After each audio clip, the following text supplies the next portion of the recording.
Hello and welcome back to the LFC Transfer Room for another edition of Transfer Central. Again, guys, more Darwin Nunez news, but I think it's all going to be coming to an end after tomorrow. So we'll get involved a bit more in that. But today, joined by two lovely fellas, Damon and Kev. Damon, I'll start with you. How are you doing today? Not much news floating around, is there? So not to talk about, is it? I don't know why we've even done this, to be honest. I've heard this Nunez fella's going to be joining. I don't know not about it.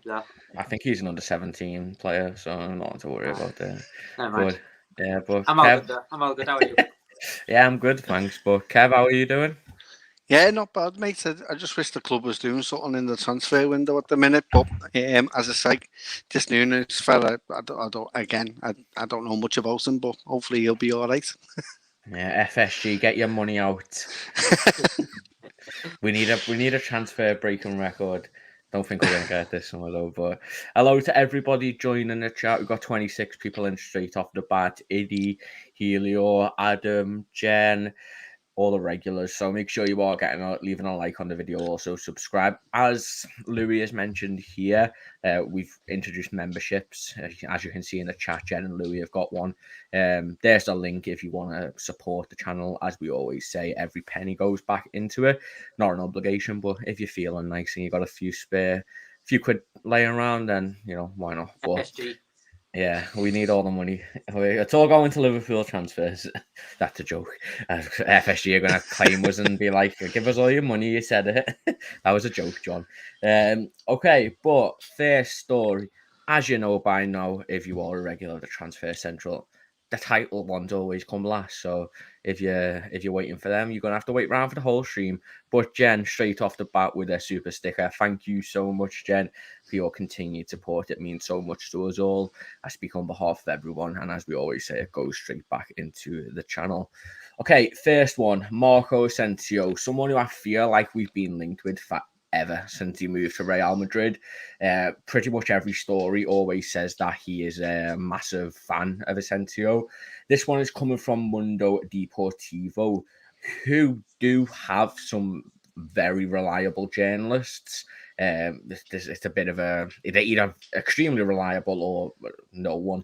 So I'm not too sure who wrote this, but they've said if Marco Asensio doesn't renew under Real Madrid's terms, then he will be transfer listed this summer and he will not be short of offers. Jurgen Klopp has been an admirer of the player for some time. If he were available, then Klopp would go for him. Damon, obviously he's on the last year of his contract. I'm not too sure how old he is. I feel like he might be like 26. 26. So, it's... We've been linked with him for like 5 years or something. So. Exactly, yeah. But, I feel like he hasn't really lived up to his potential at Real Madrid. I think that's fair to say. Same with Isco too. But at 26 years old, running down his contract, you might be able to get him for 20-odd million. I mean, as a midfielder, we obviously Carvalho is coming in, probably going to be playing a similar role. But Asensio's a multiple Champions League winner. He's been part of the Real Madrid squad for years. And, if Jurgen Klopp is a big admirer, then surely it's a deal that we would be looking for. I think it could be like third or fourth option. But if Jurgen Klopp gets his first option, then I don't see it making any sense, to be honest. Like you said, he's 26 years old, and if he were 22, then fair enough, let's go for him. But it feels like, Schneider being linked to Man United every transfer. That's what it feels like. It feels like another one of them where he's going to be linked to Liverpool because Jurgen Klopp likes him, but Jurgen Klopp likes a few players. It doesn't mean we're getting them.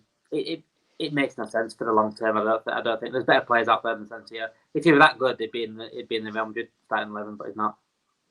Yeah, Kev, he's more of an attacker midfielder. I know he has played a bit of a role more as like an 8 box to box, but we need a proper midfielder, don't we? And we've been crying out for a 10 for years, but I think now with a striker, we don't really particularly need one if Darwin Nunez does join. So, what are your thoughts on the Asensio links?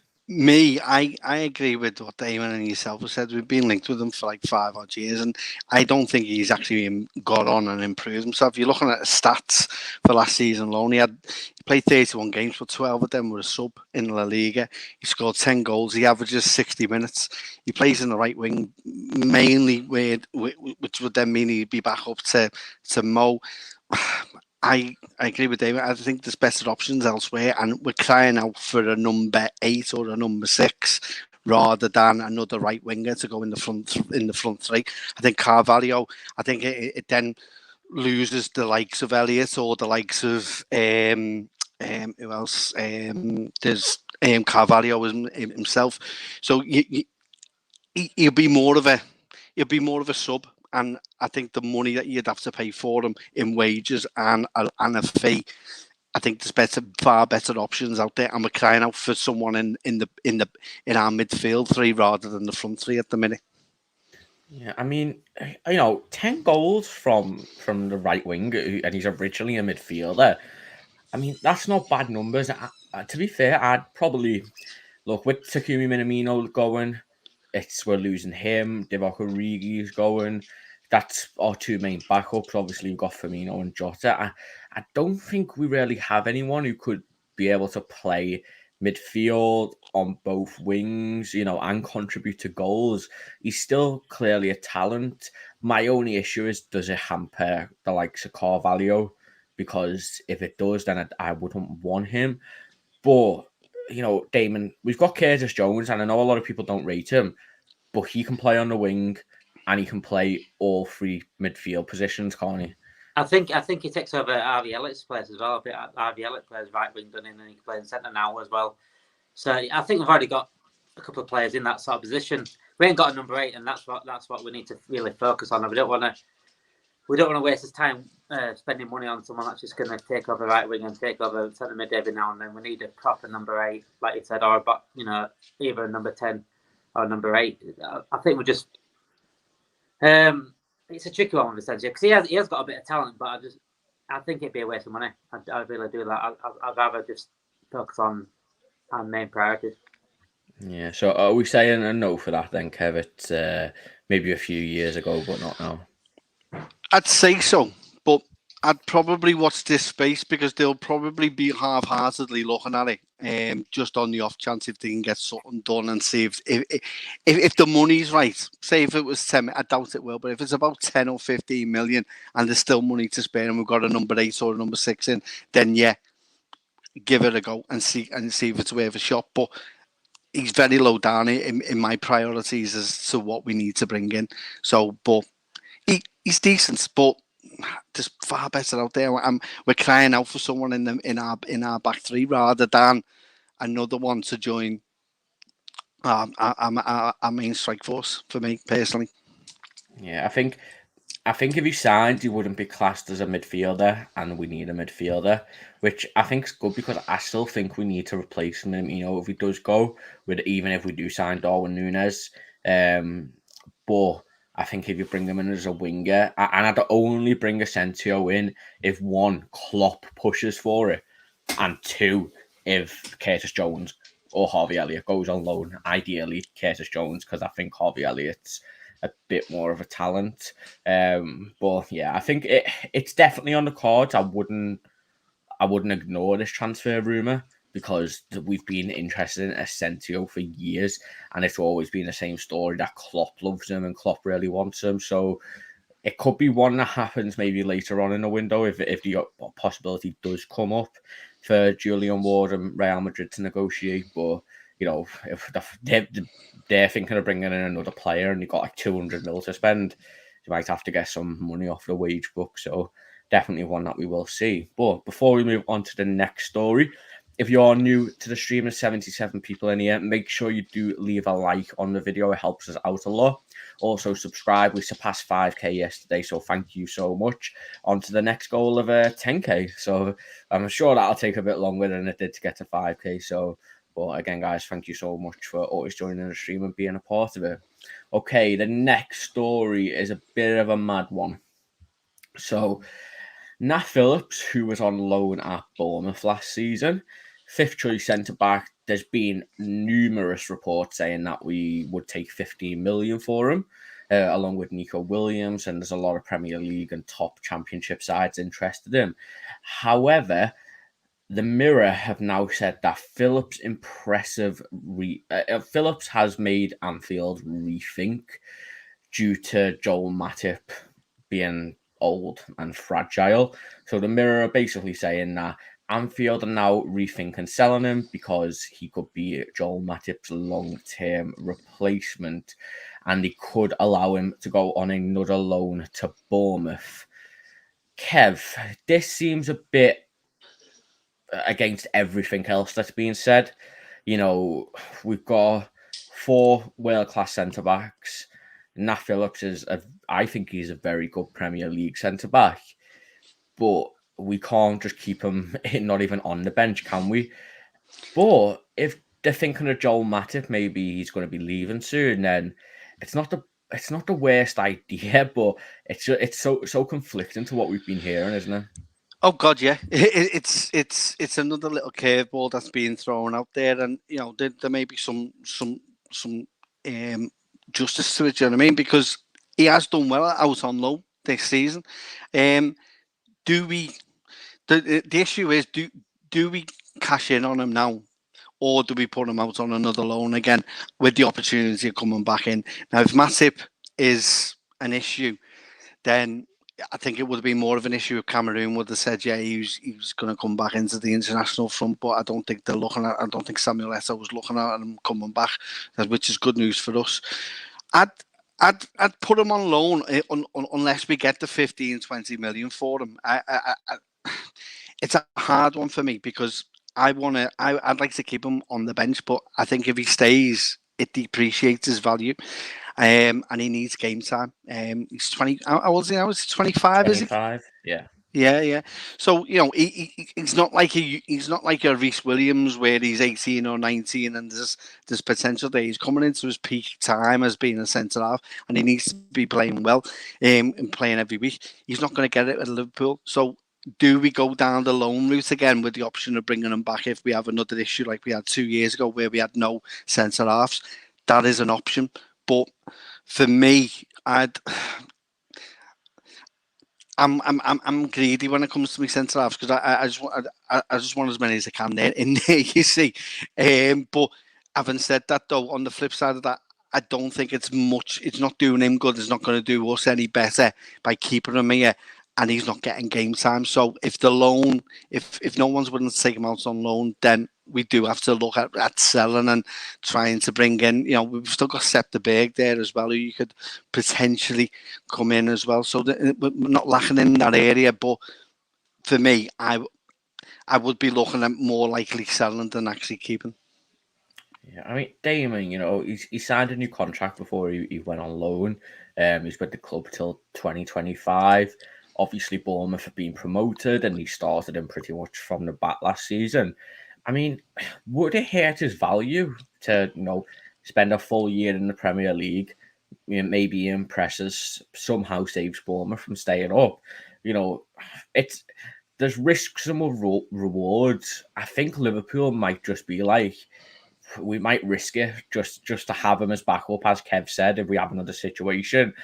I mean, it might maybe decrease his value by a couple of million, worst case, but best case, we could be going up to 20 million plus. I mean, look how much Harry Maguire sold for, and I think Nat Phillips was probably a bit better than him on his day.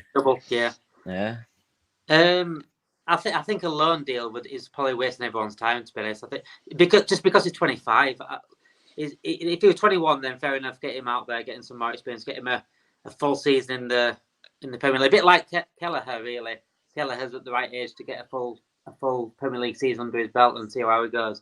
But at 25, he's quite, like you said, he's coming to his peak, and he needs to be playing. I think I'd rather sell him. He did all right for the time that we had him, and his Cruyff turn against AC Milan was a highlight. But he ain't going to do that every week, you know. And he didn't do that every week. He basically was just a man mountain, one of just heading everything out.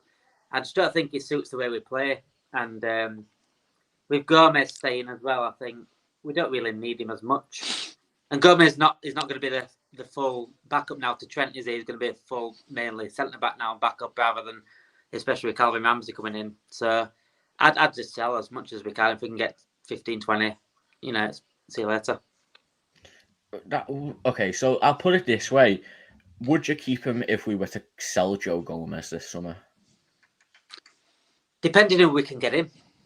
If there's someone available that's younger and a lot of potential, then like the guy from Barcelona, is that Arujo or something like that?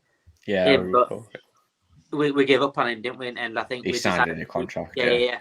And we decided to keep Joe Gomez anyway. So if Joe goes in, it depends who's available. It's hard to really say. Cause it's not really a topic that we've been looking at. We haven't really been looking at a centre back since Gomez has decided to stay. We haven't really been looking into it. So it's not really in it.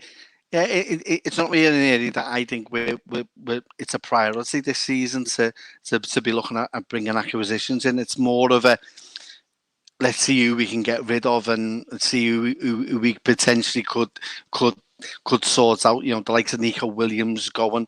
It suits all parties. I don't think he would get the game time he wants. It's a World Cup year as well in December, so with how well he's been playing for Wales, he needs regular football going in up to those worlds up until Qatar. So it's not a priority for me at the minute. Don't get me wrong; it does come a priority if certain issues happen, which we've been through. But for me, I agree with Damon.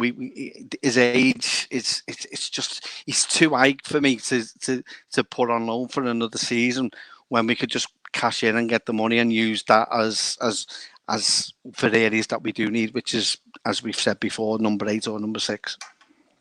Yeah, I think that is the main issue, with the fact that it looks like we're going to be spending big this summer. We probably are going to have to sell a few players, and 15 million's nothing to turn your head up at. I would say if we were okay not to recoup the money, I don't think it harms anyone to send him out on a loan. I think if he performs really well in the Premier League, that only increases his value. And if Bournemouth get relegated, then he stays at 15 million. He's still got a full length contract at a club. So, but it's a hard one. Will FSG or Julian Ward, think that needs to go? As Kev said, we have the likes of Reece Williams, Sepp Vandenberg still there. There's a couple Ben Davies even. I think he's gone. I forgot about him. It might be up there with the most pointless signing we've ever made, but I'm a bit indifferent. I'd loan him if he's happy to go on loan, then I don't see any harm in it personally. And again, if we need to, we can bring him back. And I think that's something big that we can't see the future, unfortunately. So, but yeah, so on to the next story anyway. A bit of a mad one. I don't know where it came from. So, but Louis pushed something in the chat before. Let me see if I can find it. Oh, yeah, so as regulars know, we do sort of special occasions when we hit a milestone. We did one for 2.5k. We're going to be doing one for 5k as well, which is a 5k quiz. If Anthony's here, then Anthony doesn't do too well in the quizzes. He's lost every single quiz, but I won't. Don't go back and watch them for his embarrassment. But they're always a good laugh, and the last one was really funny, especially if you watched it with Matty. So that'll be on Saturday. If anyone wants to join, you can join along in the chat and get involved. So it's always a good time. But again, guys, 140 people in here. So if you're new to the channel, please do subscribe. Also turn the bell notifications on. I saw something like 70% of the people who watch our videos and streams aren't subscribed. So make sure you are subscribed to the channel and also leave a like on the video. Okay, next story. Takumi Minamino. Obviously, there's been a lot of discussion around him leaving this summer. It looks like it is going to happen. The fee is being 17 million, so a nice 10 mil profit on him. The 5 clubs who have been linked with are Southampton, Wolves, Monaco, Bournemouth, and some Leeds. And some, so there's a fair few Premier League clubs interested in him, but Foot Mercato are saying that Monaco are determined to be Premier League competition. to sign Liverpool's Takumi Minamino for 17 million. Damon, it's a good signing for anybody in world football due to his commercial push, isn't it? We saw it when he joined Liverpool, and I think I'm right in saying Ronaldo might have overtook him, but at the time it was the most liked tweet of a football player announcement. It beat Eden Hazard's, which was the most for Chelsea, I think. So, if you sign him for 17 million, you're going to get that money back straight away, aren't you? So it's a good thing. But more on to Takumi Minamino. I think joining the French league would be good for him. I think he'd excel there. I think the Premier League's a bit too physical for him, if I'm being honest. Yeah, I think you're right with that. I think the French league, I think you've read the French league, if I'm honest. If he comes in on the right where you got Ben Yedder up front, I think that could be a lethal double back with him and Minamino. Like you said, I think he's not physical enough for the Premier League. He tends to turn up for the cup games, and then they're against lower opposition. He's done brilliant for us. Don't get me wrong, he's done brilliant for us in the cups, and if it weren't for him, we wouldn't be winning any cups. We would have won nothing this season. So, in the player that we all thought he was he really? When we got him from Salzburg, Klopp was licking his lips. I think every player we get from Salzburg will lick his lips a little bit, don't we? Because they provide some absolute talent. They develop some talent. The Salzburg, a team to watch all the time. Again, with Adeyemi, that's why we're linked with so much with Adeyemi. But Taki, I still think he's a player that there's a lot of people that like him, but I don't think he's a player that we want him to be. Is it? And people say, I'd love for you two guys to answer this. Is do you reckon we could buy players that are good enough for first team but have them on the bench? Because I see this problem with Liverpool fans. They say but they're not going to come because they're going to be back up to Salah. Why not? Don't Man City have Grealish on the bench and they paid 100 million for him? Yeah, I think why can't they be on the bench for us? I'm not saying we're going to put £100 million players on the bench, but why can't they play it and be face competition? I think the issue is Takumi Minamino isn't good enough to bridge the gap to the likes of Mohamed Salah. We saw it with Diogo Jota. We saw it with Luis Diaz. They got the chance similar to Minamino, but they just didn't perform. They performed, Minamino didn't. So they're challenging, and that's something we need. We probably need a rotation of 6 players up front who can all challenge each other, who can all, play in different positions. And I think we need someone to pressurise Salah as well, because he's been getting away with absolute murder in the last few months. You saw what happened to Mane when Diaz came in. It gave him a new lease of life. That's exactly what Salah needs, I think. Yeah, but it's the thing is, no player wants to come in as a bench player.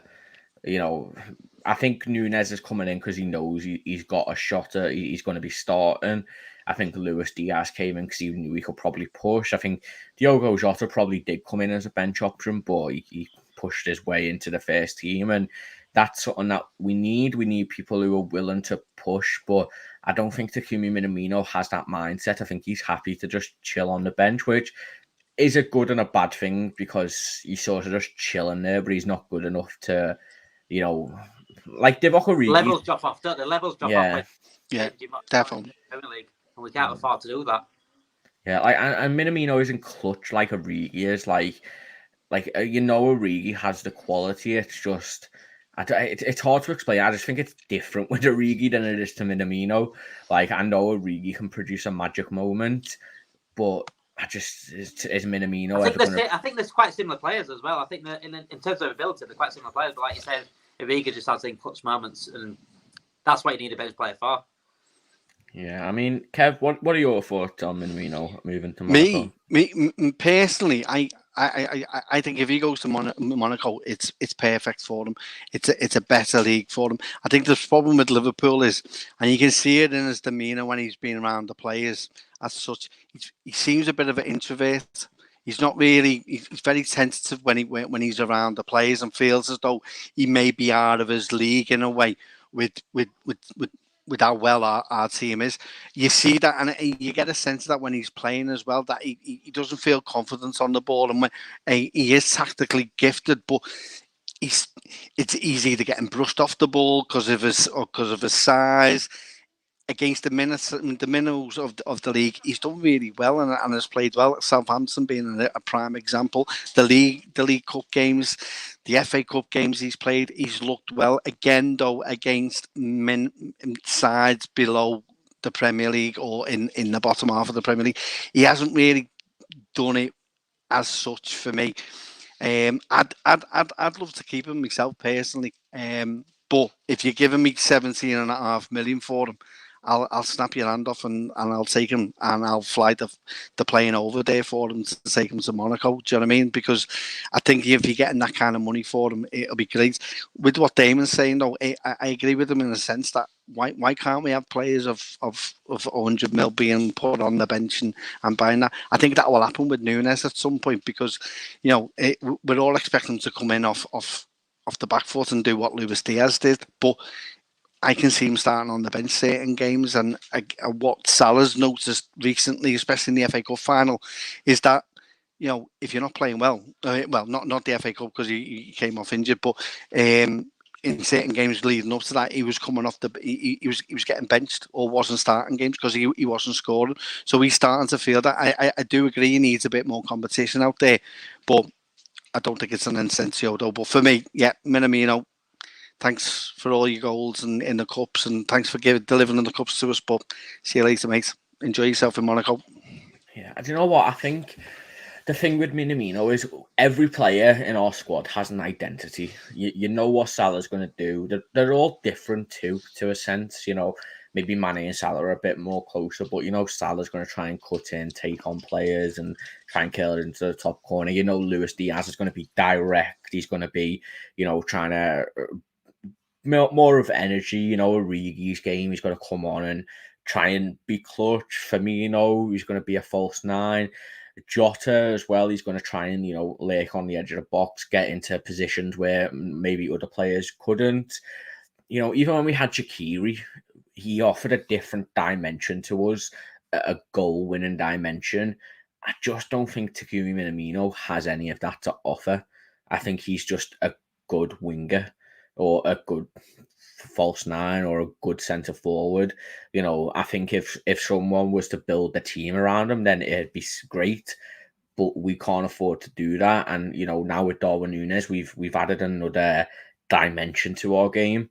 You know, we've now got a centre forward who's tall, extremely fast, and if we have, I think if we do lose him, we'll probably bring in somebody who is a bit different, like, you know, even an Asensio. You know, Asensio's a different player to anything we have, or another winger, or maybe another midfield wide player who can offer something different, because we've really struggled this season, especially with breaking down teams, and I think that's why we're going after Nunez.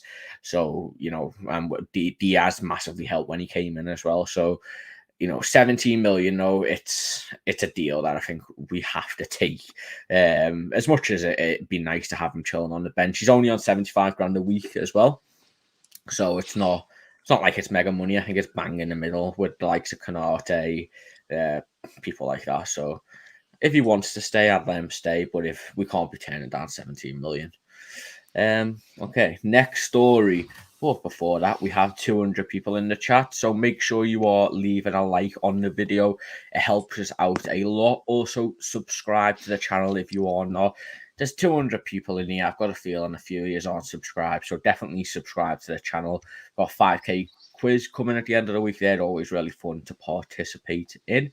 And, you know, videos every day. I think the transfer window, we've been doing 2 videos a day.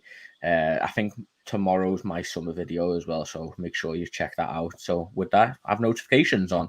But what everyone's here for, Darwin Nunez. I feel like I've talked about him every day because I have talked about him every day. It's been non-stop. It's been very fast.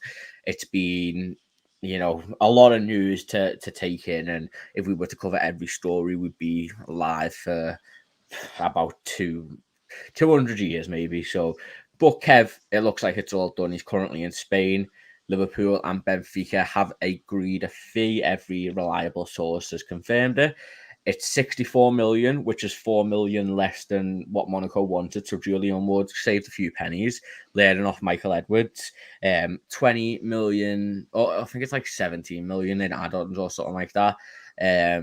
About half of them are achievable in appearances. I think 60 appearances, and that unlocks half of the add-ons. He's currently in Spain now, flying to Liverpool tomorrow morning to get his medicals done. I mean, I think unless something happens, like a Fekir situation, knock on wood, that doesn't happen, because I don't think our fan base could do that again. But how happy are you for the signing? It's a different dimension, isn't it? Something we haven't had in this Klopp era. I am absolutely excited about this signing. I have been waiting for this. I've had me Paul Joyce notifications on all over the weekend. I am made up with what we've done, and I like the new dynamic that we're going for. A big, strong centre forward, old style, 6 foot, good in the air, got the pace on him as good as Haaland. I am over the moon. It gives us another. It gives us another dimension, as you say. I am over the moon, and I couldn't be more happier of signing a player as good as him, and our top target as well, which makes a change for us. You know, I think Julian Ward deserves a statue already for getting the first one, and doing as well as what he does. By all accounts, he's used his Benfica people over there that he knows very well. So he's to get it over the line. He even went over there face to face. By all accounts, the flight tracker, you can find out what flight he's on. He's meant to land into Chester about 10:28 tomorrow morning. So, you know, it's Liverpool fans doing what they normally do with flight check and find out where that is. But as a signing, you never know. Wait for him with a bag over his head. That's what Italian clubs do, you know. I think Napoli did that once. They put a bag over their head and they unveiled him. That's what Ten Hag's planning. Wow. But for me, I think it's just great. He's got the pace, by all accounts, of a Fernando Torres. So you got a bit of that going on. You got the old, you know, he's Uruguayan. You know what Uruguayans do. I hope he does it yet. He hasn't got a bite on him as what Suarez has. But, you know, apart from that, he's 22. He's raw. He's a diamond that can be roughed up and be polished off into a great world-class player within 3 to 4 years. And he's under the best manager he could possibly be, which is Klopp. So it's only a win-win for me. So I'm over the moon. I mean, Damon, the players who've turned down Manchester United in recent years, Sadio Mane, Fabinho, you know, they've turned out quite well, haven't they? So hopefully Nunez is... Soon to be Oxlade-Chamberlain in a couple of weeks. I mean, it's... Despite the price, I feel like a lot of stuff is going to be made on the price no matter what. And I think we all agree it's a risk. But Klopp hasn't got any of his forward signing wrong since he's signed for Liverpool. So we all trust him. There's a reason why Ten Hag was going after him. He clearly rates him as highly as well. So, you know, all round, it's something we've needed for a long time, isn't it? An out-and-out striker. And the fact that he's absolutely rapid and good in the air is something that we've been missing, isn't it? The rest of the fan base is having a meltdown. Tells you everything you need to know about his player. They're frightened, aren't they? They're frightened. You know, this is all we were missing. A number 9 in terms of the forward line. We ain't had a number 9 in since Suarez and since Torres. Not a proper number 9 anyway. Even like Suarez wanted a proper number 9 because he came back quite a bit. But yeah, they're frightened, aren't they? Because he's got everything that you need as a number 9. He's got finishing, he's got the pace, he's got the height, he's got the. Like I said, it gives us another dynamic. In games last season, I did an article last night about the stats compared to us and Man City, and compared Darwin Nunez to Haaland, and we create more chances than Man City, and it's clear to see that. And we have more shots on goal. We just don't score enough. We do score enough in terms of the whole league, but against Man City, we don't. Man City scored more than us, and we had way more chances. Put a clinical number 9 in them with those chances, then you're just laughing, aren't you? Now, I think Darwin Nunez will be a better signing for us than Haaland for City, just because just because of the chances we create, and we need a clinical number 9 to put them in.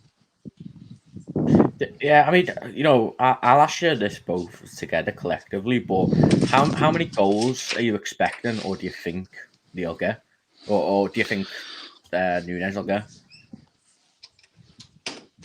I'd say between 15 and 30 you'll get next season. I just think with the chances we create and how we can play for us. And the reason why I say that is we've got two options now. You can either go a 4-2-1-3 with them, or you can play in the 4-3-3, but you can still swap them with the likes of Matty. So he comes in from the left-hand side, which he also likes doing. So we've not only got a plan A on how to play and the style that we all know, we also have another option in a plan B tactic as well, if needed to be. You add in the crossing of Trent and Robbo, and you can see he is going to get his chances and his opportunities to score. It gives us another dynamic that I think he should be targeting between 15 and 30 goals. Now I'm probably getting carried away, but I think that's achievable with how we play and how much of the ball we have in the final third and how dominant we are, especially in our own league. Yeah, do you agree with that, Damon? Yeah, I reckon I can get at least 26 in the league. Honestly, I think he'll get 10 by end of September. Easy. Again, depending on fixtures, the fixtures they come out next week. We'll find out. Yeah, Thursday they come out. So we'll find out who's in for a thrashing, won't we? Yeah, but we'll probably get one of the promoted teams in first 6 games. You normally do. So United, City, Tottenham, Arsenal. Nunez hat-trick coming up, isn't it?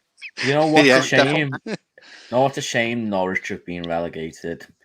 I know they're probably made up there in the Championship. Another Uruguayan Liverpool player not scoring a hat-trick every single time they face them. We thrashed Bournemouth every time we play them as well, though, so I'm not too bad about playing them. I think Forest would be a funny one to play. That would be a new challenge. Yeah, I mean, it's games like that. Sorry to butt in, Charlie. It's those games. It's a bit like the first half of the season. You look at games like Brighton at home where we were drawing 2-2 with, and if you had a kind of a Nunez up front, it gives you a different dynamic and a different option in that box rather than the usual go-to guys to get it in. You're adding that sense of unknown and how do we play against this and. Again, at some point, we'll be going to a 4-2-1-3 at times, if not keeping within the 4-3-3. So as a centre half, you then are trying to track someone that may not necessarily be there. And you see Darwin cutting in from the left and putting in the top bin, which he can do. The only thing he needs to improve on for me is his passing. Because I think it was as low as 66%, but that's there to be improved and will be. And with the 6 years with him, Jesus. You know what I mean? He's going to be great. I think I saw a stat from Sam Maguire, which was Darwin Nunez aerial duel wise compared to attackers. I think he's in like the bottom like 40% or 30%, but scoring with headers, he's in the top 95%. So yes, his game isn't a target man. His game's not that, so he wouldn't be winning aerial duels. But when it's played into him in the box, which will be happening hundreds of times for him as a Liverpool player, it's going to be. I think we're going to break the 100-goal mark easily next season. Just think of that Spurs game. Going back to that Spurs game, I think I did a stream after the game as well. I thought this game's cost us the title, and in the end, it did because I knew City were going to drop points at some point, and they did. And imagine if he was in that game, the amount of crosses we put into that game. We couldn't change the game, though. We kept playing the same way all game. We did cross after cross after cross. And they were like, we'll lap this up. This is why Tottenham they're money them because it was the same thing all the time. And if we have someone like Nunez in there, it gives them something else to think about, doesn't it? Yeah, and the thing is as well, we've been aiming at 5'8" wingers for years. So now Trent and Robbo have an actual tall striker to aim at. And we'll be still scoring them. We're still scoring them. Exactly. So that's how good the deliveries are. So imagine them same deliveries with someone whose job it is to stay in the box. Like that's what Klopp is going to say. Stay in the box and you'll get goals. His conversion rate is 30% as well, which is quite high for a striker as well. So, you know, if you can keep that conversion rate up, 3 and 10 shots he's scoring with, that's great. Do you know what I mean? So if I think Kane's 27 or 20 or 25, so he's there or thereabouts, and you only have to look at his finish against us in the Champions League at Anfield. Quality finish. He's got quality finish written all over him, and he is still raw because he will try and shoot from anywhere from outside the box. So when we hear the old Anfield go and shoot, he will actually take it on. That's where I think our coaching will come in, and his actual finishing will get a lot better with our coaches and our style of play as well. And it's just a great acquisition all over. Do you know what I mean? You look at a forward line that's got Jota, Salah, and you got Nunez up front, and then you know it's and then you got Carvalho just behind him, and then you got Elliott as well, and then you got Thiago who can play the balls in. You know, we're going to win games about 8-9-0, I think. Do you know what I mean? Yeah, I think it's a new thing, it's a new, you know, defenders have seen in the Premier League seem to have got the hang of Salah and Mane, and this is a whole different beast. So, Alan said here, does he take penalties? Yes, he does, and he's never missed one. He's scored 11 out of 11. He does have that really annoying hop that Jorginho has, though, which I don't like. Yeah. But again, guys, make sure you do leave a like on the video. There's over 200 people in here. Also, subscribe to the channel. It's free, and you keep up to date with all of the stuff we put out on the channel. Okay, before we end the stream, just a really quick one for you lads. I want you to be honest about the price tag. It's a lot of money. You know, yes, maybe the agent fee isn't that much, but at the end of the day, Damon, we're breaking our transfer record on a 22-year-old who has had one good season. There's no doubt it's a risk. Yeah, but every chance is a risk, isn't it? I think sometimes you've got to do this, especially these days. You've got to just break the bank sometimes. We haven't done it before. Well, we've got Van Dijk and Alisson, but that was Coutinho. We haven't done it. We haven't done it off our own backs in a way. We've had to sell Coutinho to get that sort of money to break that bank. So I think Jen said earlier about FSG finally spending. So I think Jen puts more into this channel than FSG have in the last about 10 years. So you know, you got to do it. And it's a 6 year. You got to remember, it's a 6 year deal. It works out probably cheap in terms of a 6 year deal. 12.7 over the year. Yeah. Exactly. So it is a cheap deal in a way. And if it performs on the pitch, then it's just worth every penny, isn't it, for 6 years? And if it don't work out, we could always sell him at a good fee anyway, because he's only 22, and by the time it's over, you know, he'd be in his prime. So yeah, I think it's it. I'm not bothered about the money. I mean, Kev, the 6 year deal is that was good news for me. It means that he wants to be part of the project. You know, he doesn't have any plans of leaving. He's committed to the Jurgen Klopp era, to say, you know, we'll have 4 years under him. So, you know, it's good news. But I want to go on to his wages as well. He's only getting 6 mil a year. I say only, but you know, I think it's 115 grand, so miles off the 250 that people were saying. It's, you know, on the upper echelon of the midfield earners of like, not actual midfield, but midfield. I don't know how to say that, mid-table earners, but you know, 22, 100 million, one great season, should I say?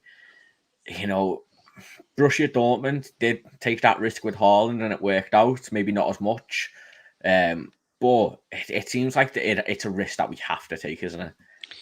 Definitely. Yeah, I'll be honest. Not very often, very rarely do you get centre forwards coming up and we're in the prime position to take.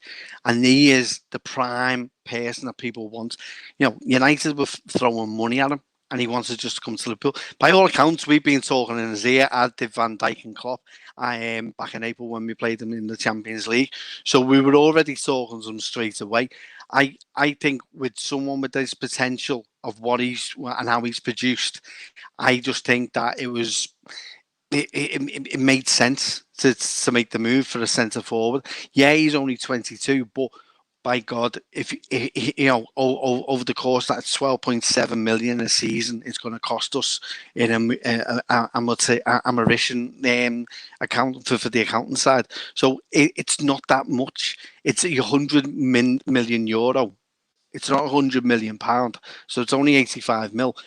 For me, it makes perfect sense. And as centre forwards go, there's not many out there that you could put in the same breath or talk about in the same way as a Haaland or an Mbappe. He's just below that, and when they come up, you've got to be first there, and you've got to put it to bed. Julian Ward's done an absolute belter of a job getting that over the line as quickly as what he's done, and it allows us now to prepare and buy in other areas. Money, I have no problem with the money that we're spending. I think it's about right for the type of player he is, and if he bags the goals, you're always going to have to spend a bit more on him. Goals win your games, don't they? So. Exactly. That's why you give them the big bucks. Yeah, and as you said, I don't think there's really... let's put it this way. I would rather spend what we're spending on Nunez than what was spent on Haaland, because the £70 million of agent fees is absolutely disgusting. And then he's getting like 375 grand a week. Yeah. Even though I think at the moment Haaland's easily better than Nunez, but it's a similar player. They're going to be playing in the same league for the first time, and who knows who's going to adapt better. I mean, we could be looking at this in a few years and being like, Darwin Nunez came in, maybe, yes, 10 million higher in the actual transfer fee, but when you look at the agent fees, the 250 mil. His actual wages is more than our front six up front. I think ours only come up to 360 grand a week based on all our top from our top three. 375 for him. It was. That's why the deal was so cheap for Haaland. He come in, it was 60 odd mil. We went, okay, that sounds great. But then when you start looking at the breakdown of the rest of it that you have to pay out, it works out close to 200, 250 mil you have to spend on to bring Haaland in for that price. I'm sure Manchester City fans will conveniently leave that out, though. So, you know it. You've got to find one first. True. But I think that will wrap it up for today's stream. So thank you very much to everyone in chat, all the regulars who joined. We're close to 5.1k already, so make sure you do subscribe on the channel with the bell notification on. Leave a like on this video too. I know it's ending, but the likes always help us out. We've had 2 videos released today. One on Sadio Mane and one on Takumi Minamino, so make sure you go and check them out after the stream. I know the podcast boys are about to record the final Nunez podcast, so that might be up tomorrow or the day after. I like to let everyone know what's happening. So what else is going on? 5k quiz on Saturday, and a really cool video from Tor might be coming out tomorrow or the day after on Darwin Nunez. But Damon, Kev, thank you so much for joining. Make sure you go and check out both of their social medias. Go and show them some love from us. But I've been Charlie. This has been LFC Transfer Room. Thank you for joining.